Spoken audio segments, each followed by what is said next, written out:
Thank you very much.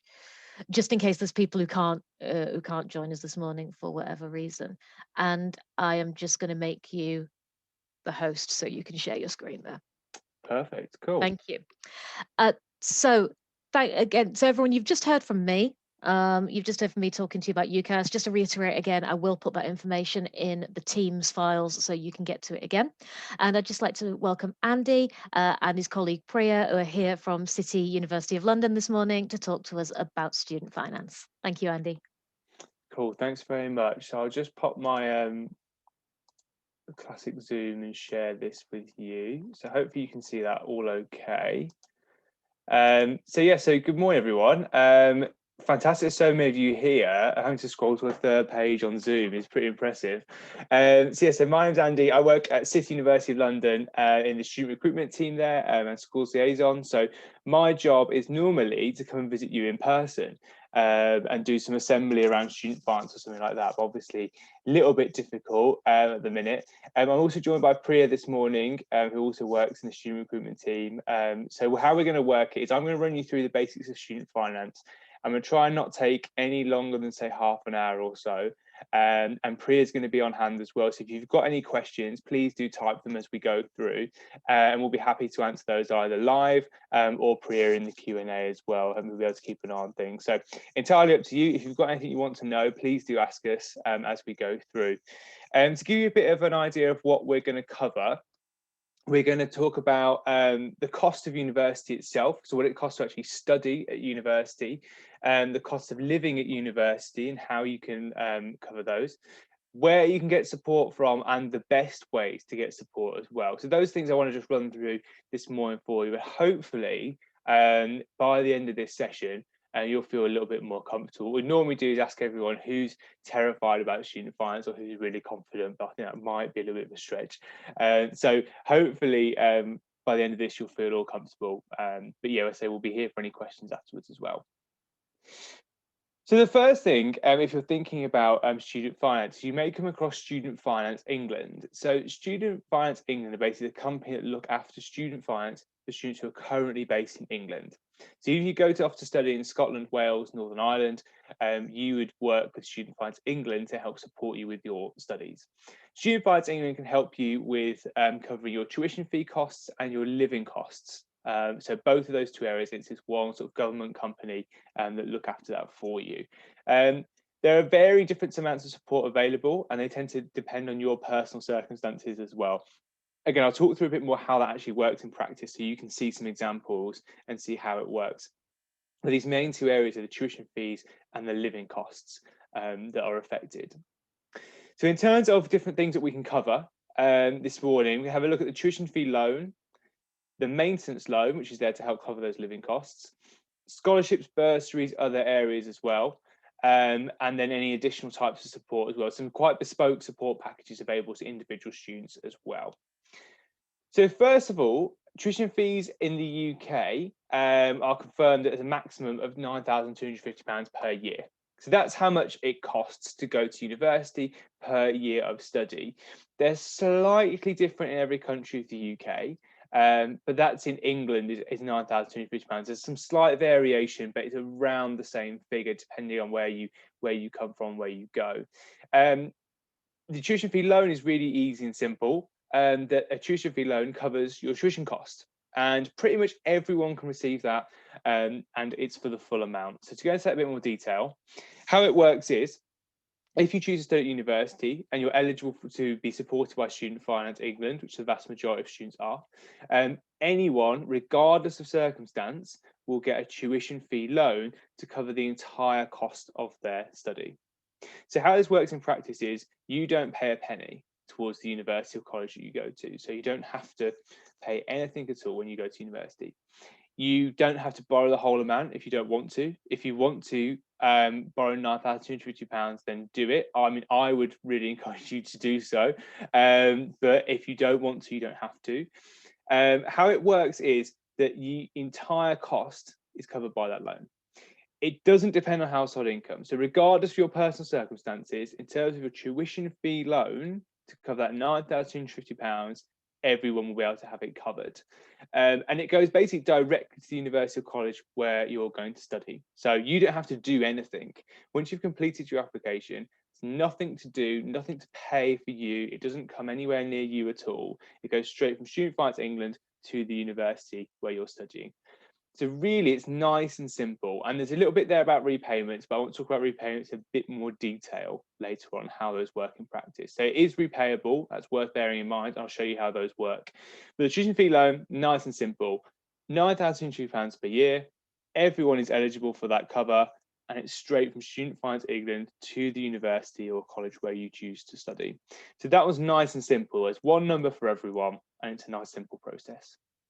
Now, the maintenance loan, so those living costs, is the other sort of half of the Student Finance England package, if you like. The maintenance loan is there to help support you with whatever you need support with, where so your accommodation costs, books, travel, going and commuting to university, or if you're further away. So it's up to you again how much you want to borrow here. The amount you're eligible for, this is where it starts getting a little bit more complicated. It will vary from person to person.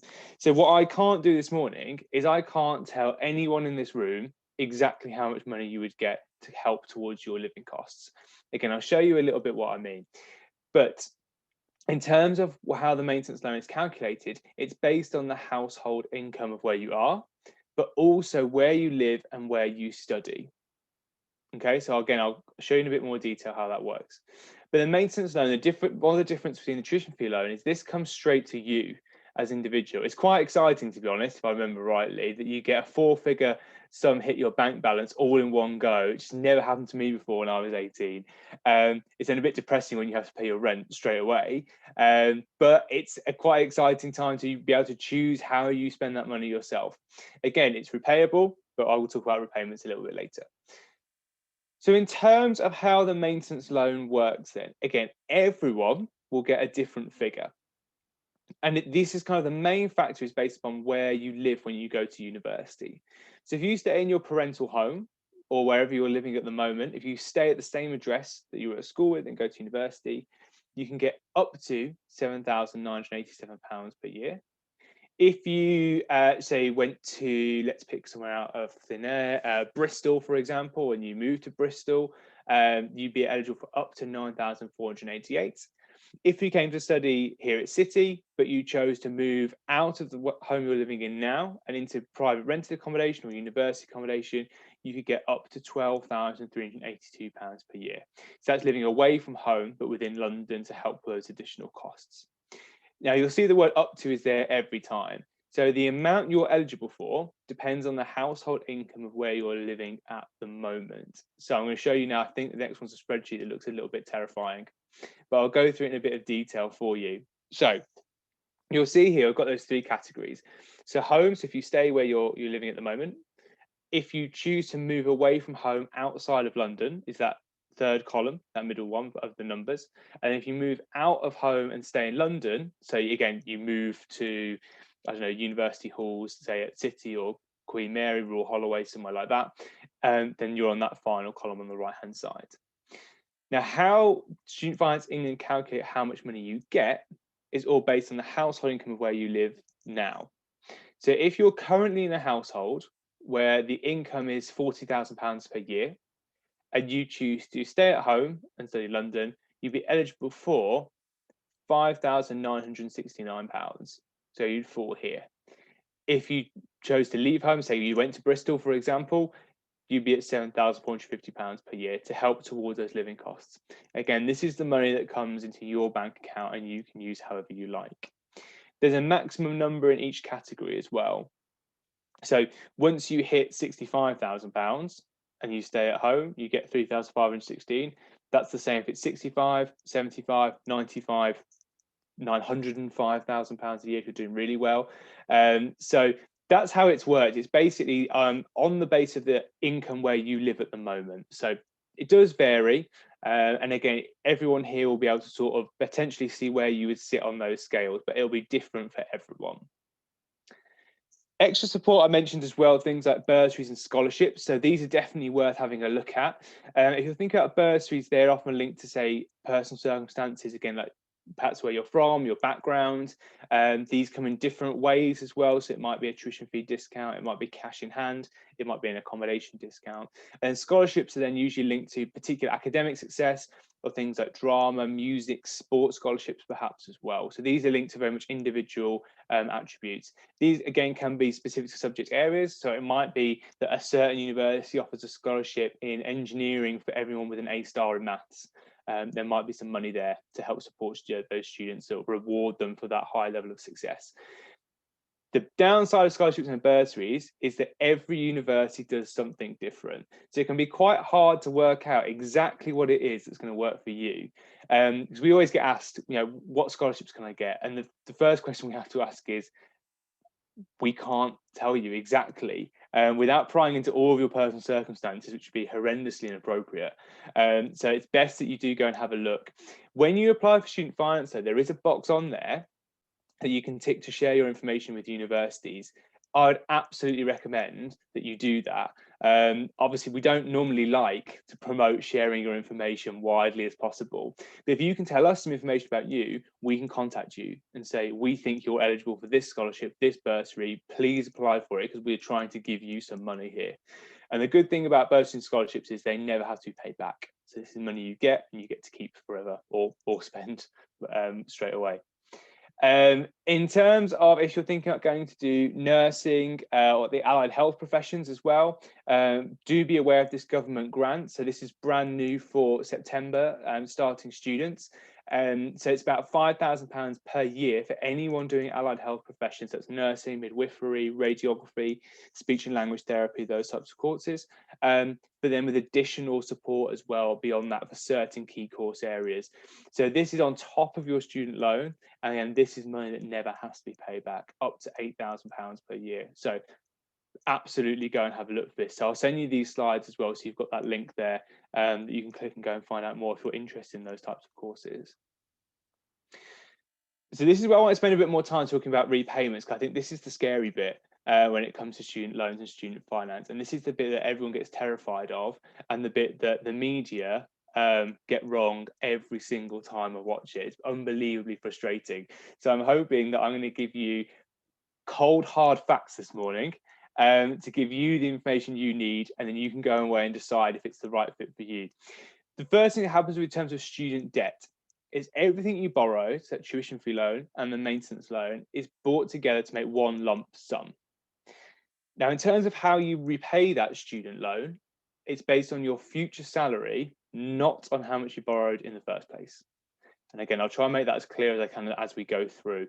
So the overall amount you borrow will actually not affect how much you pay back per month. And again, that should make sense in a minute or so, but it will affect the time that you perhaps pay it back. But you only make repayments as well while you're in work, and it's only when you're making enough money to be contributing back towards it as well. So let me run through how that works a bit in practice. First of all, you need to come out of university and have a job.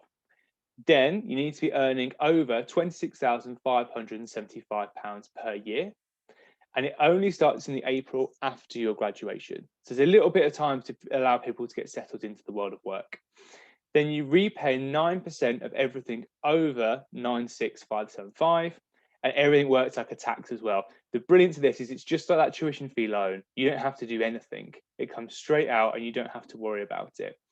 If for whatever reason, you lose your job, you change your job, you decided you want to go traveling for a bit or whatever, it's a bit difficult at the moment, I know, but potentially you do get that opportunity and your income drops, your repayments just stop.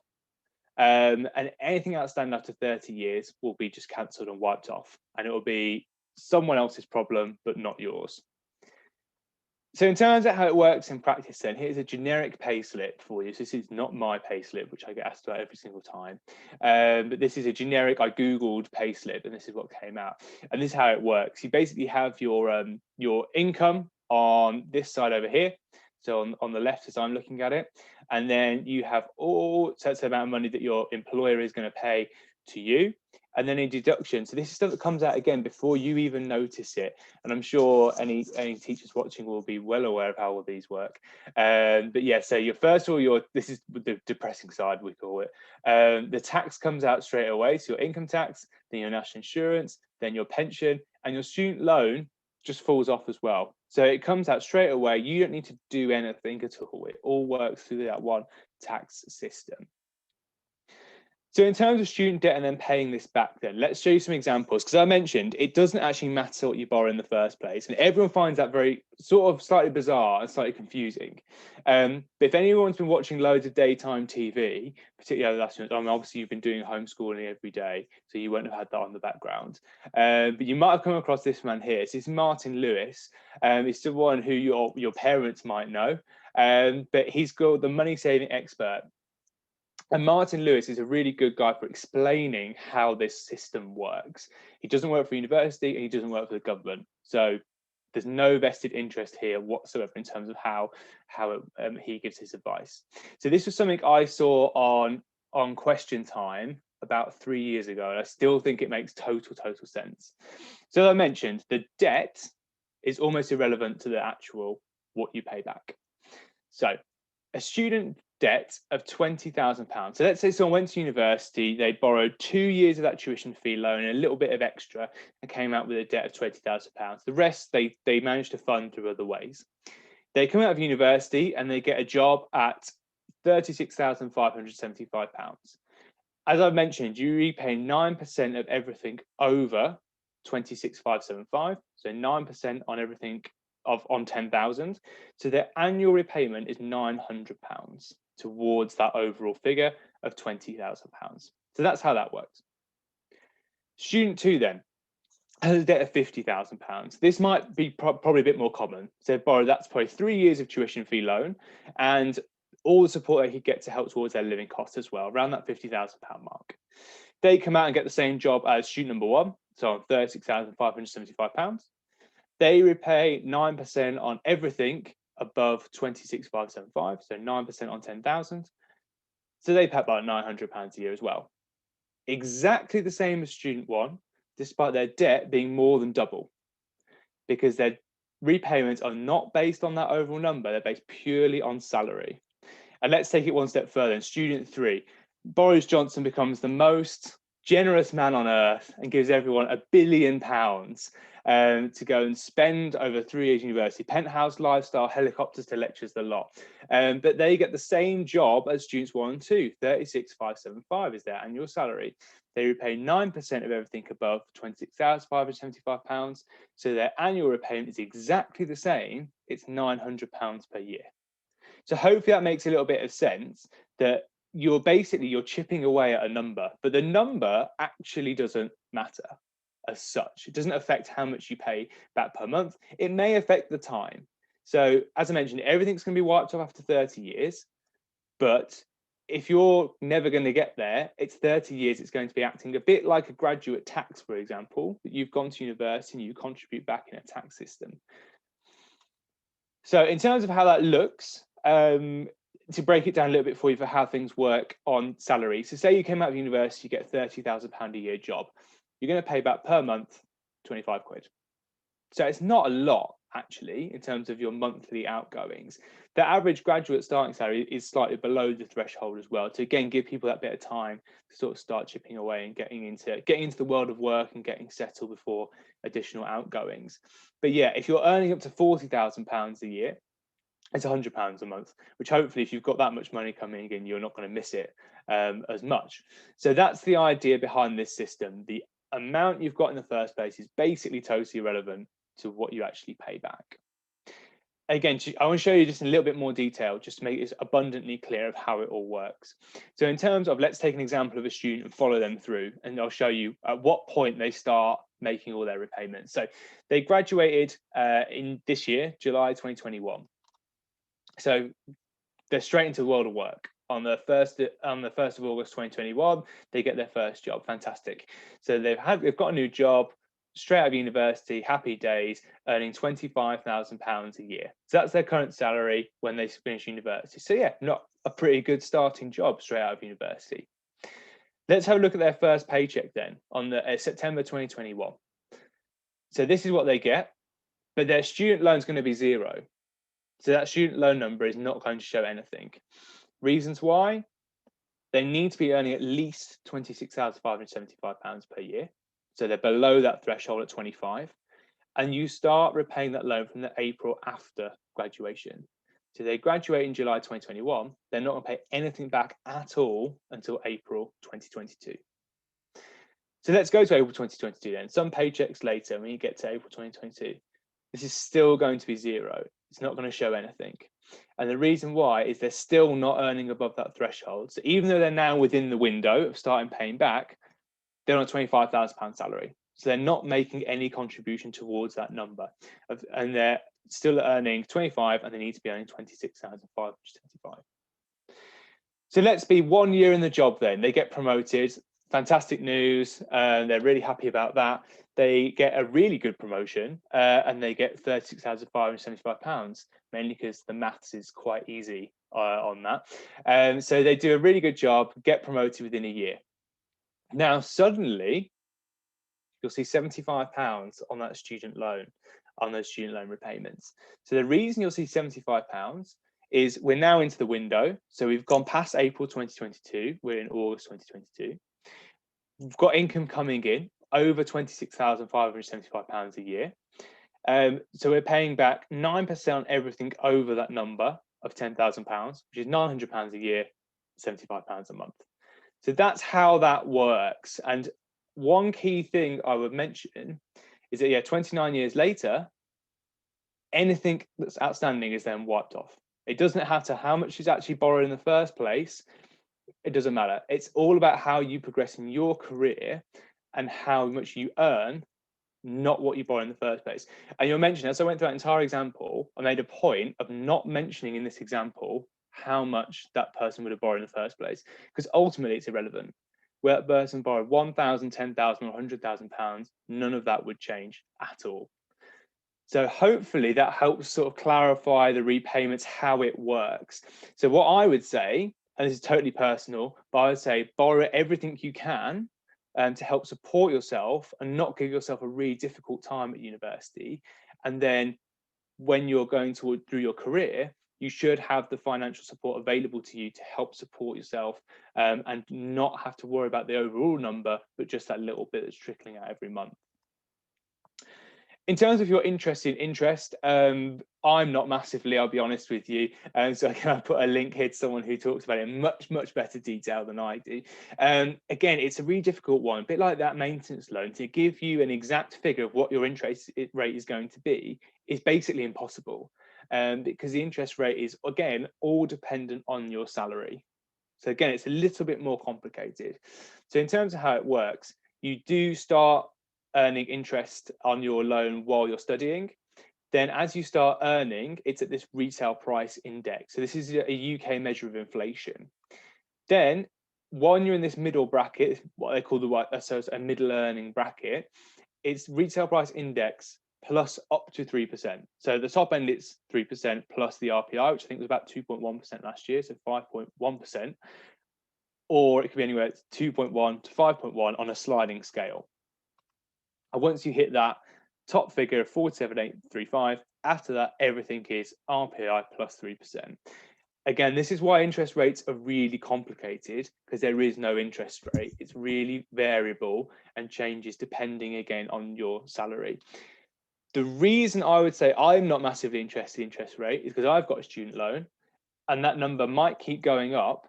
But again, that interest rate never affects how much I pay back every month.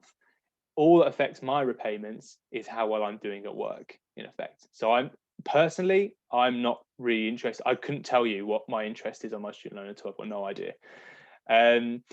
If you want to look in a bit more detail, this website here, again, gov.uk/student finance, again, I'll send you this so you can click straight through, gives you all the information on interest rates, and you can go in there and put in a bit of a calculator as well and work it out if you want to.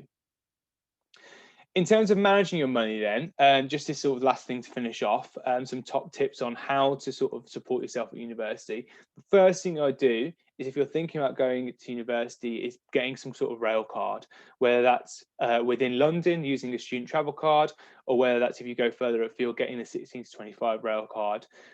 They cost £30 per year for 16 to 25 one. Because we travel a lot for work, we tend to know train prices, which sounds really sad.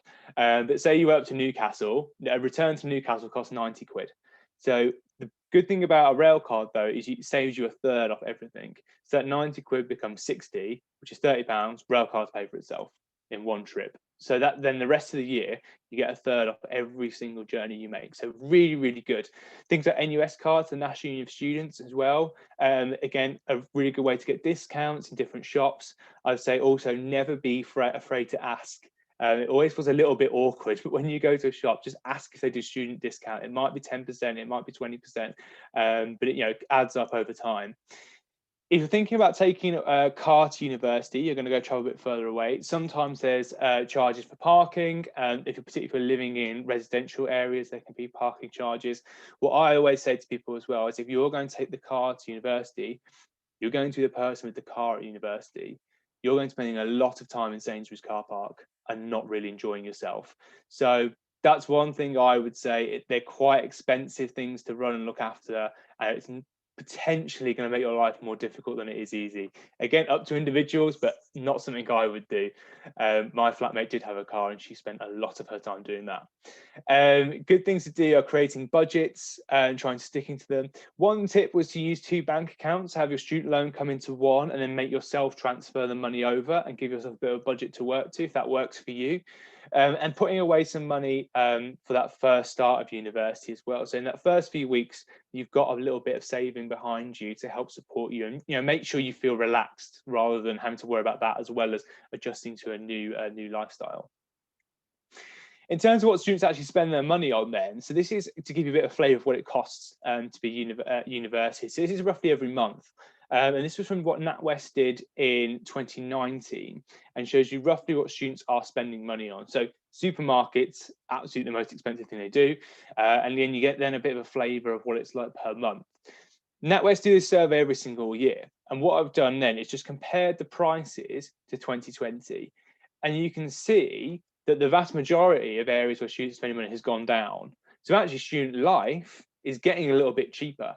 Some things have got more expensive. So clothes, shoes and accessories, for example, people on average are spending more money on that. But then household bills getting cheaper, transport getting cheaper, the cars, the self-care, mobile phones, all getting cheaper as well. So there are lots of different areas you can spend money on. If you're someone who doesn't spend masses of money on clothes, shoes and accessories, that's £32.60 on average that you're going to save every month if you go with that one wardrobe and make it last. So there's lots of little things you can do as well to change those numbers. But generally speaking, student life hasn't got massively more expensive as such. So I'll say some top tips for you, really, just to round off. This one sounds a bit ridiculous. Say largely ignore the media. So I would just say being really careful when you hear things about student debt and these terrifying stories of people with £70,000 student debt, people knocking on doors, taking Xboxes, and it can never ever happen. It's all done within a tax system that's there to help support you. So that's one thing I'd absolutely say. Just try and ignore that as much as possible and seek out actual expert, non-partial advice. So someone like Martin Lewis, for example, is a really good place to start. But there's just in terms of the media, I won't go on a whole rant, I promise. But today they were saying that to help support students, we should take interest off student loans, and that would help people over the pandemic. But it doesn't help at all because the interest being on it doesn't affect what they actually pay back per month, as we've looked at. So again, just being really careful when you read these stories and making sure that you really do understand them. Checking out what you're eligible for as well. Absolutely go and do this. And there's loads of money out there, particularly scholarships and bursaries. Probably hundreds of £1,000s goes unclaimed every year because people don't put the effort into going and finding them. So go and find them. There's free money that you never have to pay back. So if it helps support you, absolutely go and get it. And yet share those details with us so we can help support you as well. And just being aware that things always do change. So the figures that I've shown you today, for example, are for people starting in 2020. The 2021 figures should be coming out in the next few weeks. They tend to go up, which is good news.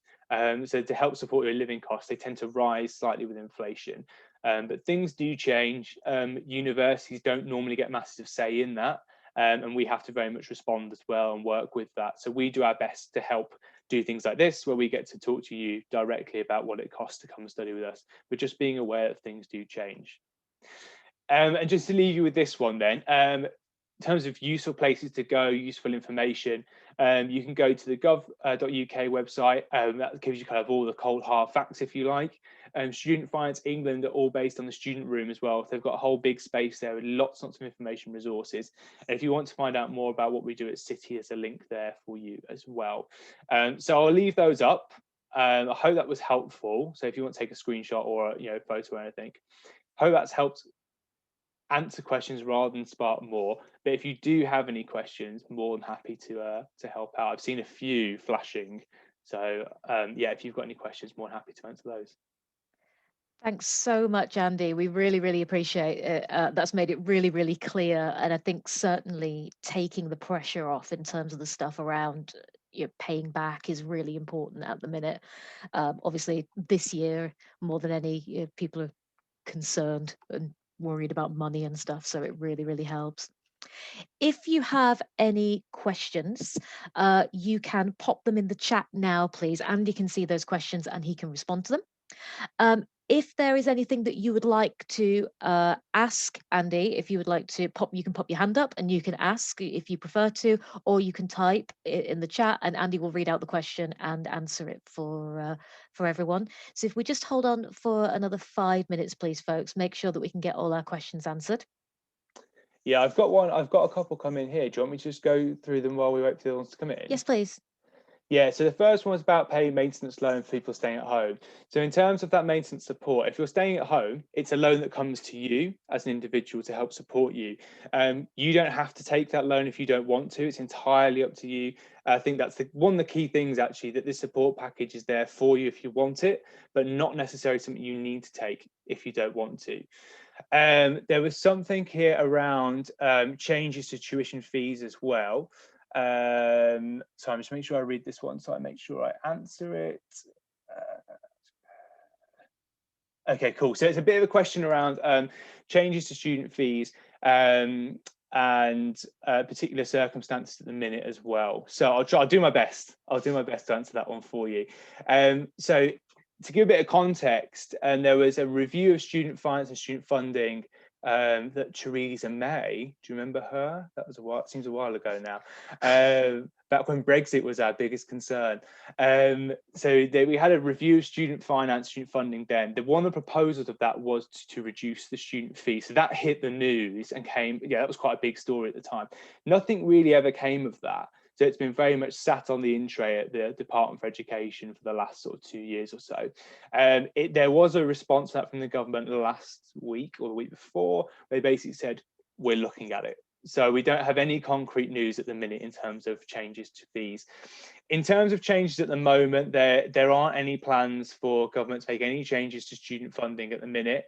I'd say one of the things about going to university is in terms of what you're paying for, what you're getting access to, I think that hasn't changed. The way you engage that has definitely changed, that we're doing stuff like this and doing it on Zoom, but the academics who would be teaching you are still the academics teaching you. The resources that you have access to in libraries are still there. You can go and get them, or they're being made available for you to have through different portals as well. Absolutely I think one of the key things to think about as well is this is not telling you to go to university session at all. This is to give you the information that you need to then work with to decide if it's right for you or not. It also might be that you decide the timing isn't right for you, and that actually this year you might think, you know what, not for me, I'd rather wait and go when things are a little bit more different. So absolutely up to you how you want to decide whether this is a good option for you, a bad option for you, or simply an option for later on perhaps as well. So hopefully you've just got the information you need to then go and work that out. Those are the ones I've had through directly. Can I just add, Andy, sorry, to say as well, if you only apply for your student loan in the year that you're going to university. So you apply this year if you are starting in 2021. If you are planning to go next year, or you've applied for a deferred place, then you apply next year. You can't apply for your student loan in advance. That's correct, isn't it? Andy? Yeah, that's a brilliant point. Yeah, so yeah, the year you're going to university, actually, you decide you want to take a few years away and then apply to come in 2025. Mm. You'd apply in the sort of springtime of 2025 to start into September. And do we have a date that student finance is actually open this year? Not yet, not yet. So, the student loan company will set it. It's normally around the sort of very end of February, early March. So that's the time. And you actually good. That's probably one thing I missed out. Actually, was about applying for it. In terms of actually applying for student finance, I'd say do it as early as you can. Um, there's a really weird thing about student finance, which is why people don't apply early, and that's because it asks you where you're going to study and what course you want to do. Now, before you've made your mind up, or before you've even heard back from all the universities you want to, that seems like a really strange question to ask you. But you just have to put something down. In terms of actually doing a student finance application, so we had some of the guys from Student Finance come and do a session with us to sort of give us some of this information. It takes them about 6 to 8 weeks to fully process it. And that's to look at things like household income, work out how much you guys, in terms of changes in university course, it takes 2 hours. Roughly, that's the turnaround time. But if you leave it to the last minute and they need to do 6 to 8 weeks worth of checks for you in August, the risk is that you're not going to get the money at the start of September when you most want it. So I'd say apply as early as you can, get it out of the way, one less thing to worry about. And if you need to make changes, it's really quick and easy to do. Yeah. Likewise, if you get to later in this year and you decide that you're going to defer or you're not going to university, you can always stop your student finance application later on. And it's very, very easy to just log in and do that. And it's much easier to stop or change things later than it is to try and start from scratch at the end of August. Absolutely. So, yeah, so as soon you apply as soon as it's open or as soon as you feel comfortable. Certainly get your applications done by the end of May. And then you can always, as we say, log on and change things later on. It's much better to do it that way around. Thanks so much, Andy. Andy's going to send us You're the very slides welcome. over so we can make those with all the links accessible to you as well. Yeah. If you've got any more questions about student finance, you've got my email. Please get in touch with me. As I say, just like the UCAS accepting offers stuff, don't be worried about it.